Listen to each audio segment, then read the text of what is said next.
ಹಾವೇರಿನಲ್ಲಿ ticket ಅಂದ್ರೆ ಕೊಟ್ಟಿರುವಂತ ಮಾಜಿ ಮುಖ್ಯಮಂತ್ರಿ ಬಸವರಾಜ ಬೊಮ್ಮಾಯಿ ಅವರೀಗ ನಮ್ಮ ಜೊತೆ ಸಂಪರ್ಕದಲ್ಲಿ ಇದ್ದಂಗಿದೆ ದೂರವಾಣಿಯಲ್ಲಿ.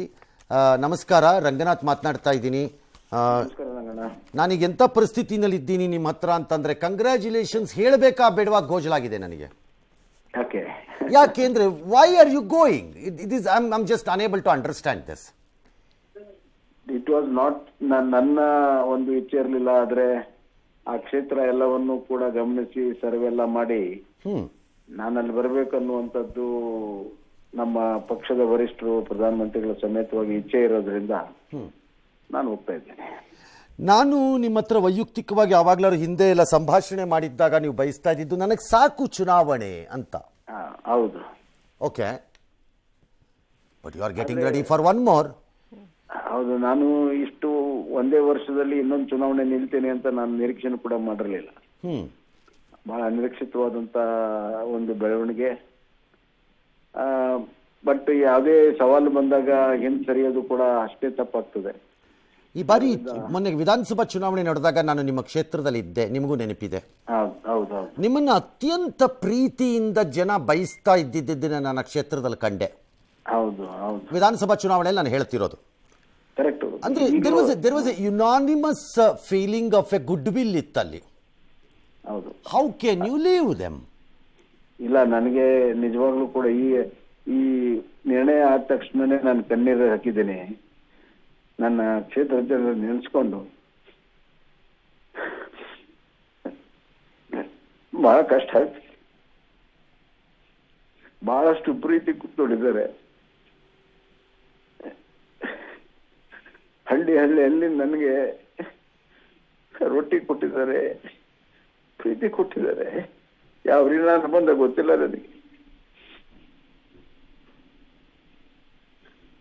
ಅದೊಂದು ಬಹಳ ದೊಡ್ಡ ನನಗೆ ಕೊರತೆ ಕಾಣ್ತದೆ. ಹೆಂಗು ಬಿಟ್ಟು ಹೋಗೋದು ಅನ್ನೋಂಥದ್ದು.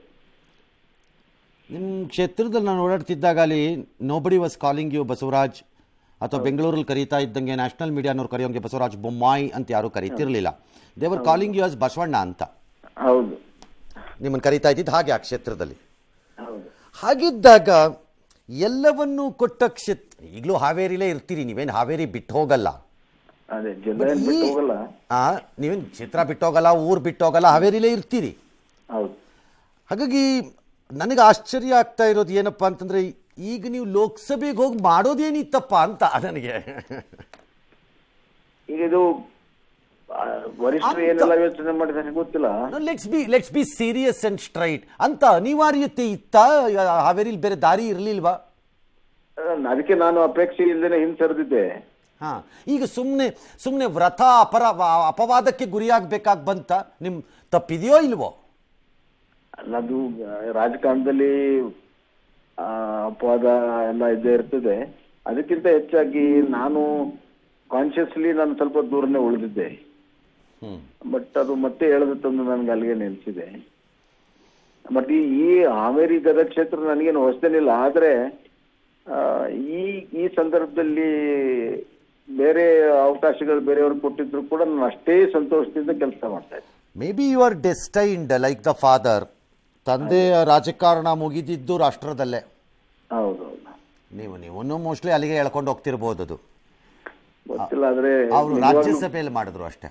ಹೌದು, 2 ಸತಿ ರಾಜ್ಯಸಭೆ ಆಗಿದ್ರು ಅವರು. ಮತ್ತೀಗ ಈಶ್ವರಪ್ಪನವ್ರಿಗೆ ಫೋನ್ ಮಾಡ್ಬೇಕಾ? ಮಾತಾಡ್ತೀನಿ. ನಿನ್ನೇನು ಮಾತಾಡಿದ್ದೆ, ಮನೆ ದಿಲ್ಲಿಂದನೂ ಮಾತಾಡಿದ್ದೆ ಅವ್ರಿಗೆ. ಅಲ್ಲಿ ಏನ್ ನಡೆದಿದೆ ಅಂತ ಎಲ್ಲ ಕೂಡ ಹೇಳಿದ್ದೇನೆ. ಅವರು ಕೂಡ ಕೆಲವು ವಿಚಾರಗಳ ಪಾಪ ಅವರು ಹಂಚ್ಕೊಂಡಿದ್ರು. ನಿರಂತರ ಸಂಪರ್ಕದಲ್ಲಿದ್ದೇನೆ. ಖಂಡಿತವಾಗಿ ಮಾತಾಡ್ತೀನಿ. ಸರಿ, ಓಕೆ. ಈಗ ನಾನು ಕಂಗ್ರ್ಯಾಚುಲೇಷನ್ಸ್ ಹೇಳಲ್ಲ ಹಾಗಾರೆ, ಅಥವಾ ಹಾವೇರಿ ಜನರನ್ನ ಜ್ಞಾಪಿಸ್ಕೊಂಡು ಬೇಡ ಅಂತ ಕೈ ಬಿಡ್ಲಾ? ಇಲ್ಲ, ನೀವು ಕಂಗ್ರ್ಯಾಚುಲೇಷನ್ಸ್ ಹೇಳಿ. ಬಟ್ ಅಲ್ಟಿಮೇಟ್ಲಿ ಕಂಗ್ರ್ಯಾಚುಲೇಷನ್ಸ್ ಪಡ್ಕೊಳ್ಳೋದು ನಮ್ಮ ಜನರಿಂದ ಅಲ್ವಾ? True, that I agree. Ultimately, people will have to tell you that. Yes.